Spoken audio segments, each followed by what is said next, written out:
In this video, I'm going to share indoor plant tips that I personally use for my plants. I have been on a journey of emotional healing, and plants have played a part in that. I have felt the benefit mentally and emotionally. Slowing down to thoughtfully care for, water, and watch for growth has been such a great practice for me. Studies have shown that there is actually a list of benefits that comes with having plants in your home. They reduce stress and anxiety, they help purify the air, enhance mood and productivity, they create better humidity levels, and there are mental health benefits.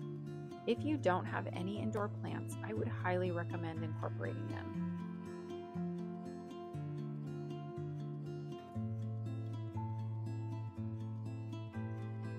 Number 1, use what you have. Save jars that have small mouths or thinner necks that would be great for propagating. So if you go in your pantry, you'll probably see some sauce jars that have thinner necks where you might pour them, like teriyaki or soy sauce or something like that. These are great for propagating because you want the stem to be propped up enough so that all the leaves don't just fall and sit in the water. It can produce root rot and you can lose all the leaves on the clipping. So I've actually been at someone's house and they were drinking Corona. And so I asked them for the bottle. I washed it out, and you can see it in some of my videos where I'm in the laundry room. I am propagating plants in Corona bottles because they work really well. Another thing that I've done is put holes in the bottom of a container, a yogurt container, to use as a nursery pot. You can look for different containers or bottles and jars on Facebook Marketplace, or I know some friends ask other friends to save things. Reusing what you have can save a little here and there. So another thing is you can use jar lids or yogurt lids for a water tray, depending on the size of the nursery pot.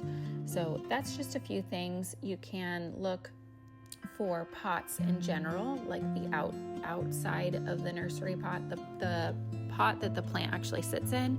You can find them all kinds of different places, but look for them on Facebook Marketplace while you're thrifting, those sort of things, and you'll probably find them cheaper than you would at a store. Number 2, learn about your plant. Read about the plants you have or the ones you want before purchasing. This is obviously not a requirement to successfully grow plants, but it definitely helps to know how to properly care for each one.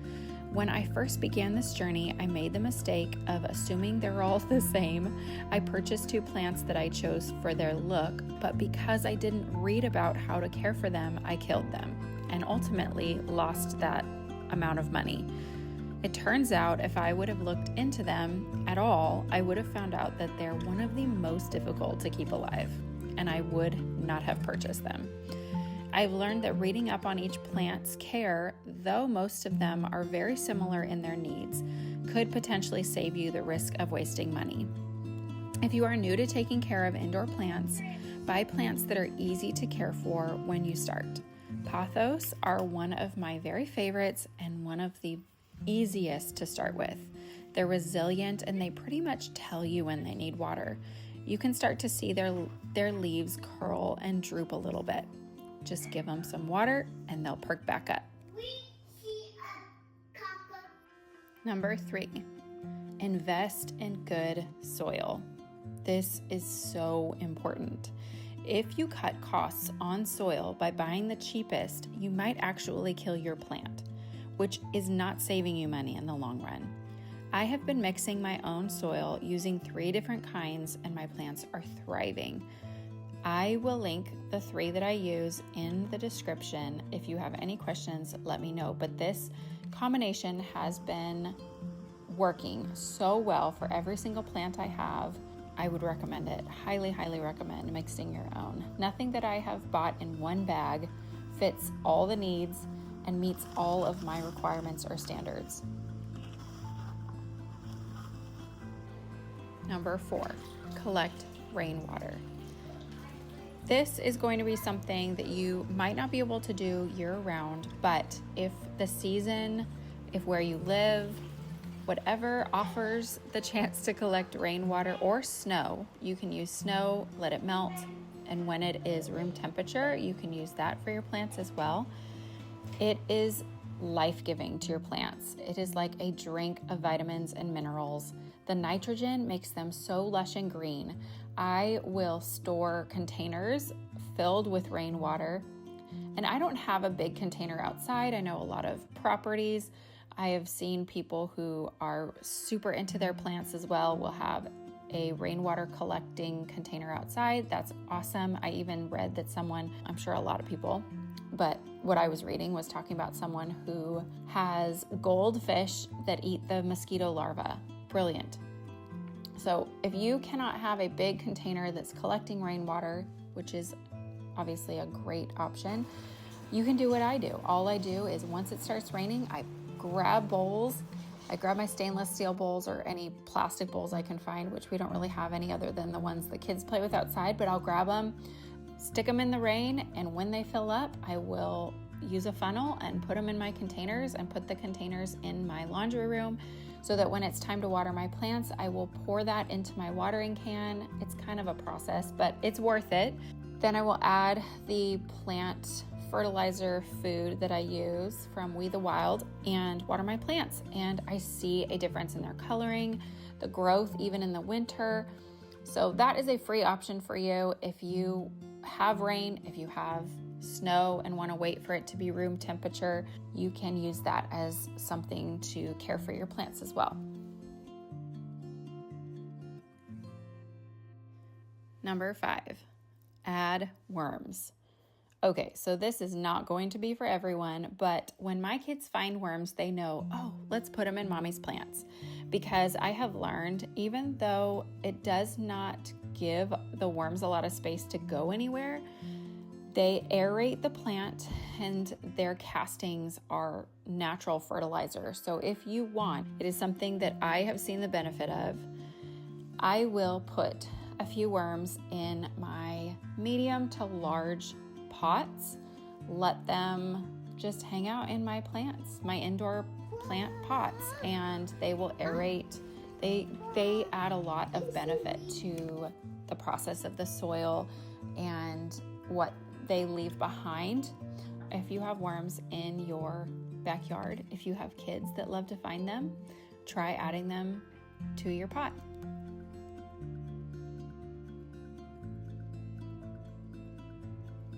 Number 6, save on pots when you can.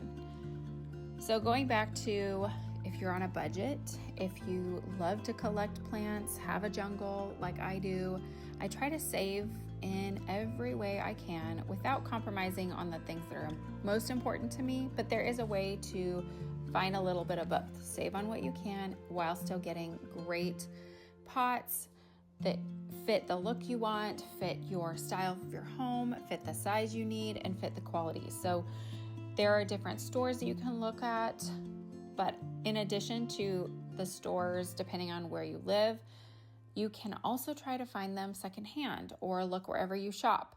Finding pots in unusual stores.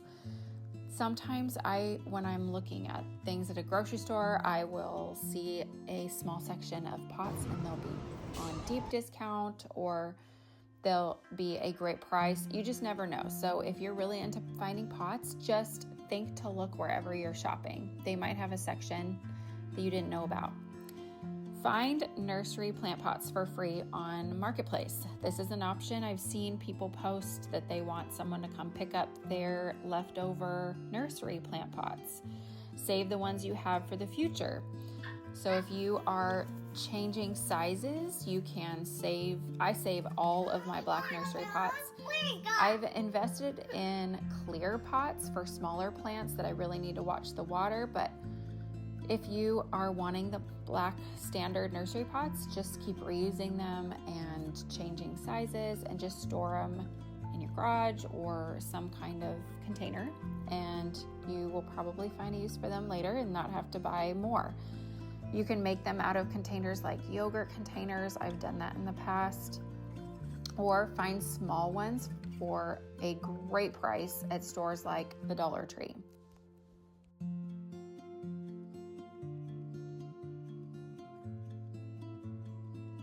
Number 7, propagate.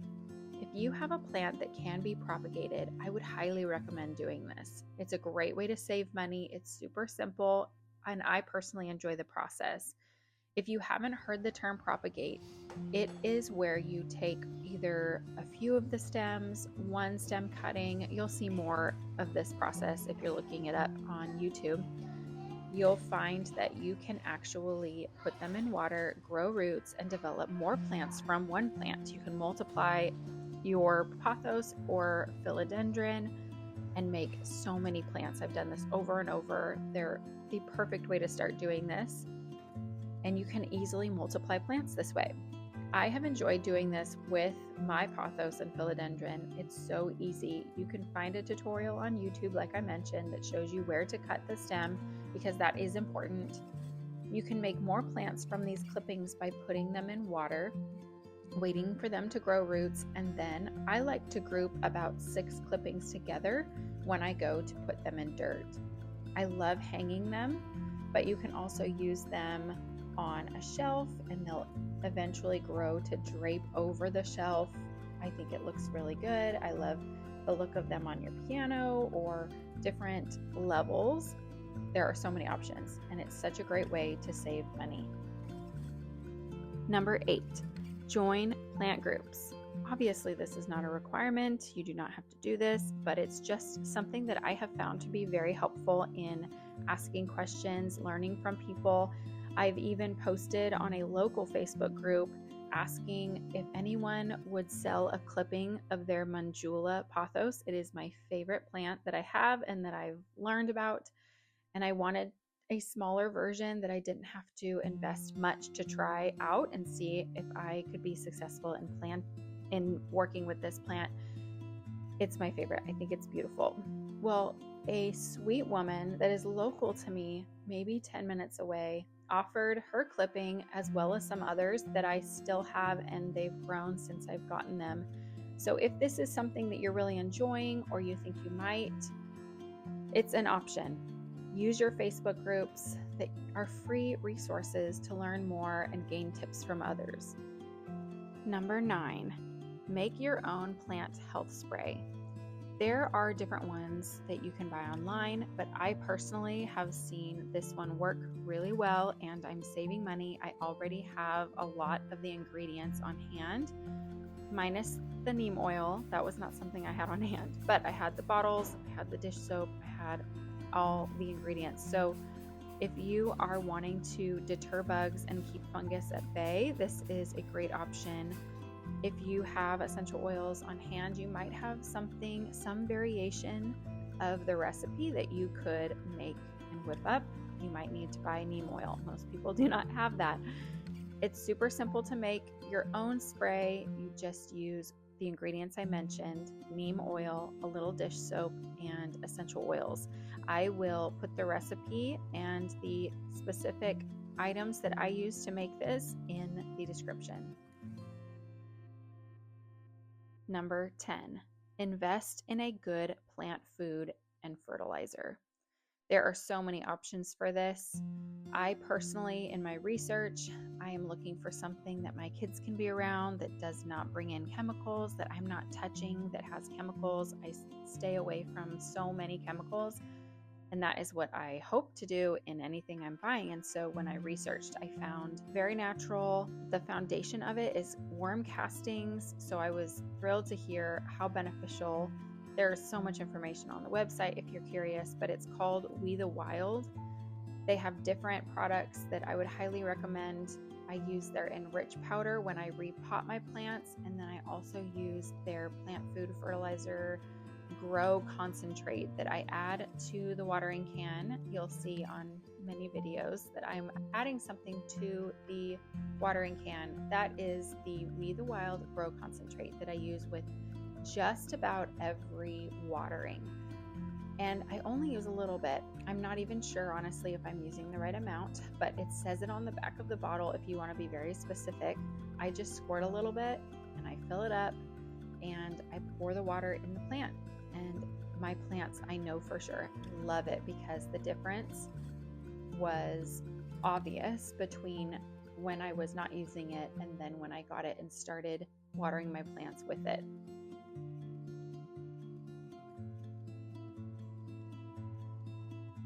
Those are my 10 tips for taking care of indoor plants on a budget. I hope you found this video helpful, that you learned something, or maybe just you're walking away with inspiration to bring some plants into your home space. They are not simply decor. I have personally felt the benefit, the mood lift, the mental health benefits from having them and helping them grow. There is something really helpful, beneficial, healing about watching something tangible grow and change. And taking care of these plants has been, I believe, a part of my healing. So anyways, I hope you've enjoyed this video. Thank you so much for watching. I hope you have a great day, and I hope you'll follow along.